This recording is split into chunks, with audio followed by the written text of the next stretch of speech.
Hello, this is Harry Davies for MMA Latest News, and I spoke to Sage Northcutt ahead of his upcoming fight at UFC Norfolk against Michel Quiñones. I firstly began by asking Sage where he is prepared for this fight.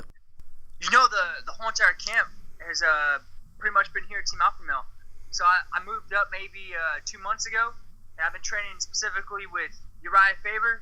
Mr. Faber's been helping me out every single day and spending time with me, and then the whole team here is just incredible.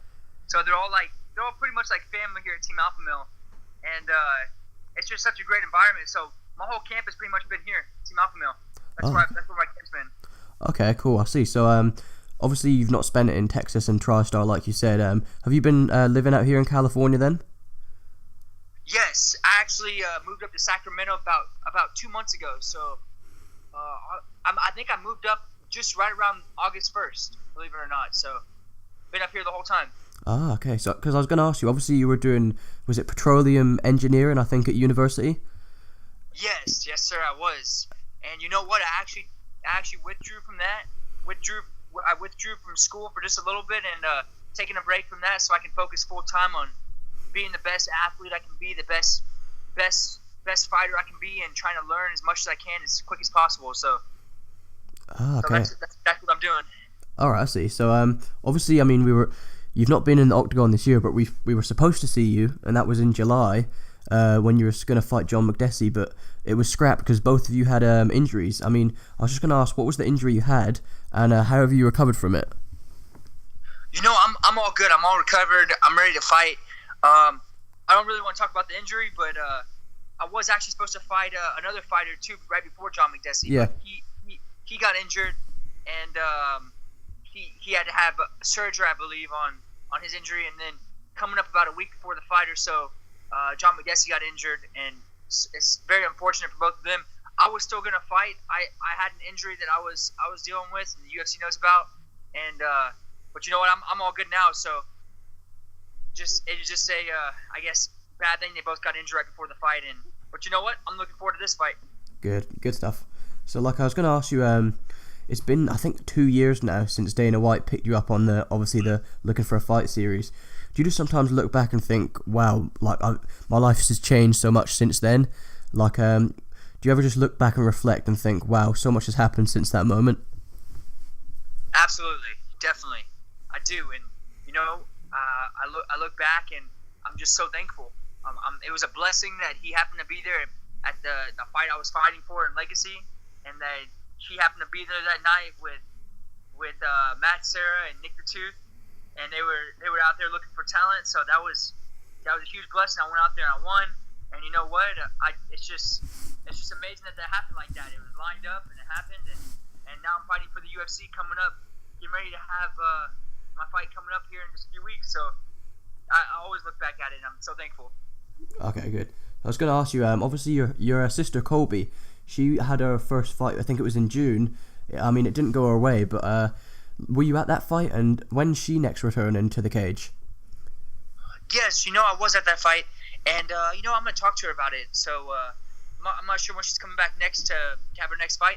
I know that she didn't really get to train very much for that fight coming up because she was in school the whole time, and then she took a break off for a few years from fighting, and she was still training here and there. But I know that if she decides to have her next fight months from now or whenever it might be, that she's going to be training her butt off and training super hard, and she's going to be ready. So I was there for that fight, actually. So okay. So obviously you're returning to lightweight now. I mean, you've alternated a bit between lightweight and welterweight.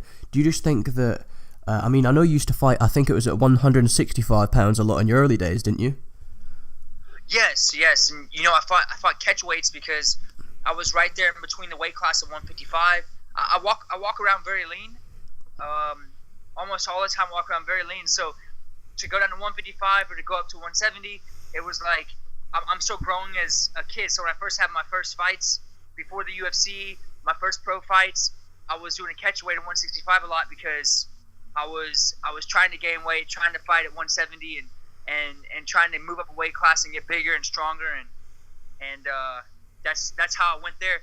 I did win in the amateur a 155 pound title, and then the 170 pound title at welterweight as an amateur. So that was pretty cool. Okay, so the question I was going to ask about that is obviously, I mean, I don't know if it's coincidental or not, but the only 2 losses you've had in the UFC have been at welterweight. You're undefeated at lightweight. Do you just think that welterweight is not the weight class for you, or do you still want to go back there in the future? No, you know what? Right now, I'm going to stick with lightweight, 155. I feel that I'm one of the stronger, bigger lightweights, and one of the quicker ones too. And I feel confident 155 at lightweight. So going back up to 170, I could definitely see that coming up in the future because I'm only 21 years old. I'm still growing taller. I'm still getting bigger, putting on more muscle mass. So a year from now, 2 years, whenever it might be, I have no idea. I'm sure that I'm going to be putting on more muscle mass, getting taller and bigger. So definitely 170 is a big possibility in the future. Yeah, exactly. Like you said, you're obviously only 21. I think you're still the youngest fighter on the roster, so there's plenty of time to grow, like you said. And thank you. That's all right. I was going to ask you about 2018. I mean, of course, you still got this fight coming up, and you're focusing obviously on Michel Quiñones. But what does 2018 hold for you? Because we're only going to see you in the octagon once this year. Do you hope to fight a few more times next year than this year? Obviously, injuries. I mean, they didn't go your way. It didn't help at all. And also, do you think that you can break into the lightweight rankings next year? No, I absolutely definitely plan on fighting more. So yeah, this year was a little bit weird because a few opponents got injured and they weren't able to fight. And then before that, I also had my tonsils taken out, so I was out for future tonsils taken out at the age that I am. Normally, you're a little kid when you have it done, but it takes like about a month before you can even like really eat solid food, and you're also not able to train, so your body's not in shape the exact same, not the same feeling.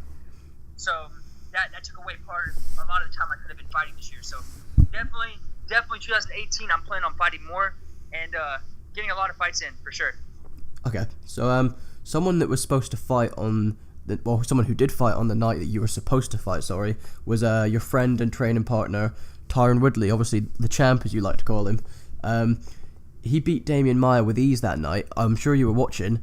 Like, what were your thoughts on that fight? And also, have you been training? I know you said you've been at Team Alpha Male, but have you been training with Tyron Woodley at all in preparation for this fight?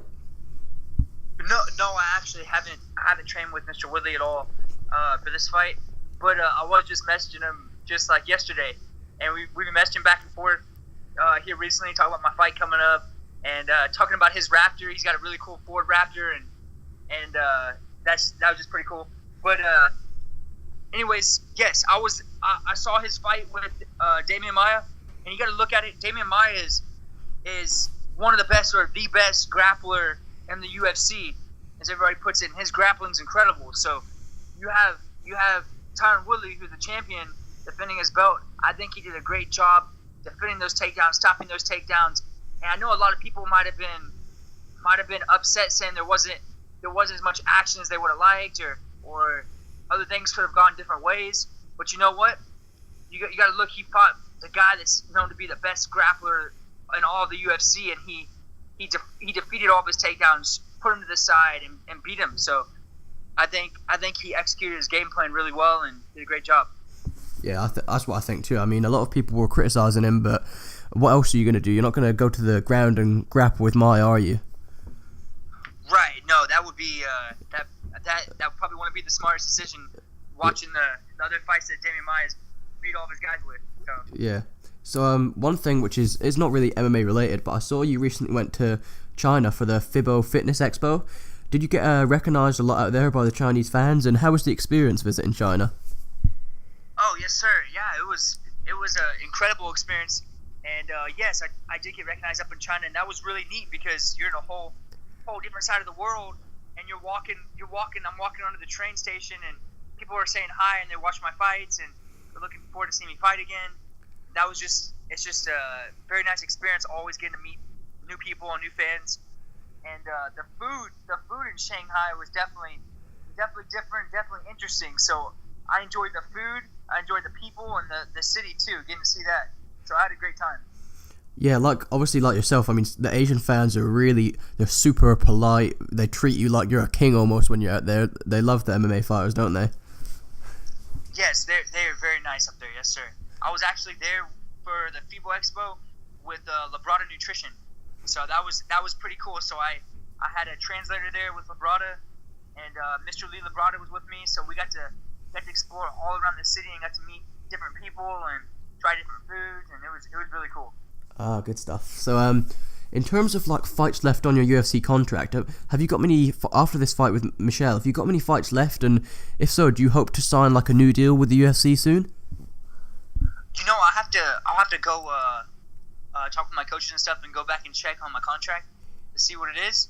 But no, the UFC's awesome. The UFC's the best. So I'm looking, of course, looking to fight with the UFC in the future.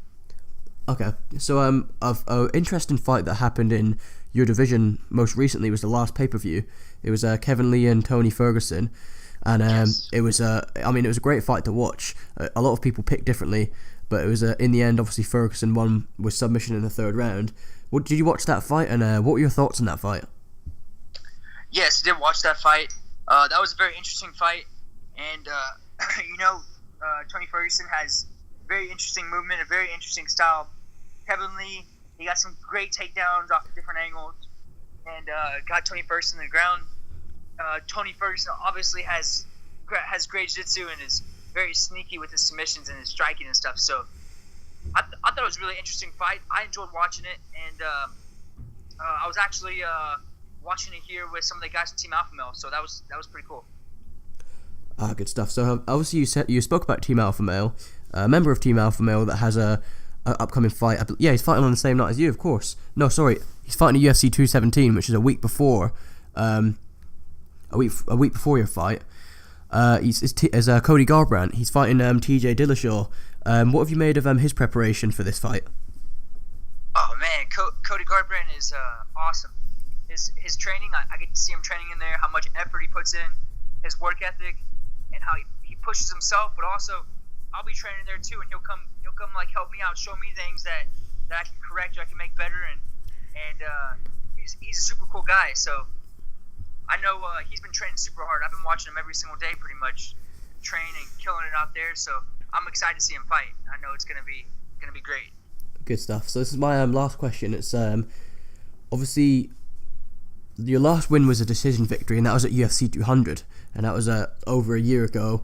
Are we finally going to see Super Sage, so to speak, on the night again? And how do you finish Michel Quiñones at UFC Norfolk? Have you got anything in mind? Is it going to be a first round knockout, or are you just going to take as it comes? No, you know what? Me and the coaches here at Team Alpha Male and my coaches in general, we're talking about it. So yeah, I'm always looking to go out there and finish my opponent, put on a great show, and that's exactly what I'm looking to go out there to do for this fight. So I'm not going to give away the game plan or anything. Yeah. You'll get to see it unfold during the fight. Great stuff. Sage, thank you very much for the time. I really appreciate you fitting me in the busy schedule you have. I'll be watching on the night, and I wish you all the best. I hope hopefully we can speak again in the future as well. Absolutely. Yes. Thank you very much. I appreciate your time. Thanks, Have a Sage. great night. Speak to you Bye, soon. thanks. See you later.